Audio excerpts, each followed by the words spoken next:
দেশের আনুষ্ঠানিক চাকরির বাজারে প্রতিটি শূন্য পদের বিপরীতে গড়ে আবেদন করেন ১৭৩.২ জন প্রার্থী। সপ্তাহে গড়ে চাকরির আবেদন জমা পড়ে প্রায় ৭ লাখ। বাংলাদেশ উন্নয়ন গবেষণা প্রতিষ্ঠান BIDS এর গবেষণায় এমন তথ্য উঠে এসেছে। মুদ্রানীতি বা রেপো রেটের পরিবর্তনের প্রভাব শ্রমবাজারে খুবই সীমিত বলেও মনে করে BIDS।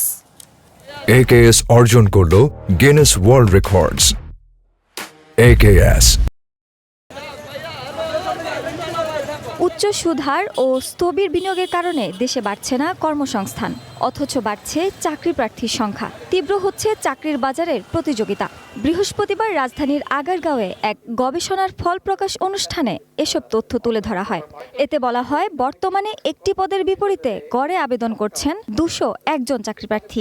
12 লক্ষর মতো, 12 লক্ষের বেশি হবে একটা পেশার, মানে জব সিকাররা যারা ওইটার মাধ্যমে রেজিস্টার্ড, এবং তাদের যে পুরো জব খোঁজার যে প্রক্রিয়াটা সেটাও ইনকমপ্লিট যদিও কিছুটা, কিন্তু সেটা পাওয়া সম্ভব। গবেষণায় দেখা যায়, করোনাকালে চাকরির বিজ্ঞাপন 70% এবং শূন্য পদের সংখ্যা 75% কমে যায়। তবে আবেদন তুলনামূলক কম হারে কমায় একটি পদের বিপরীতে আবেদন বেড়ে দাঁড়ায় 287 জনে, যা গবেষণাকালের সর্বোচ্চ। অন্যদিকে মুদ্রানীতি বা রেপো রেটের পরিবর্তনের প্রভাব শ্রমবাজারে খুবই সীমিত বলে উল্লেখ করেছে BIDS। আফটার দি জুলাই বিপ্লব মার্কেটটা আরেকটু টাইটার ছিল। At least number of person per job এটা কমে গেছে। তার মানে there has been some ease in the labor market.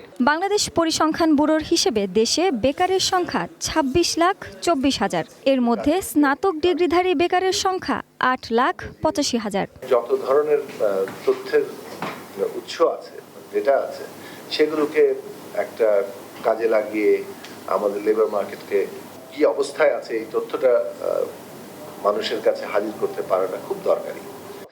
Online career management O job portal BD জবসের হিসাবে 2025 সালের জানুয়ারি থেকে 2026 সালের জুন পর্যন্ত 18 মাসে দেশের বিভিন্ন খাতে মোট 94,091টি চাকরির বিজ্ঞপ্তি প্রকাশ হয়েছে। এ সময়ে 17,924টি স্বতন্ত্র প্রতিষ্ঠান জনবল নিয়োগের চাহিদা প্রকাশ করেছে। এই পরিমাণ ইনফরমেশন পাবো। শাওন জুই, ওয়ান বিজনেস, ঢাকা।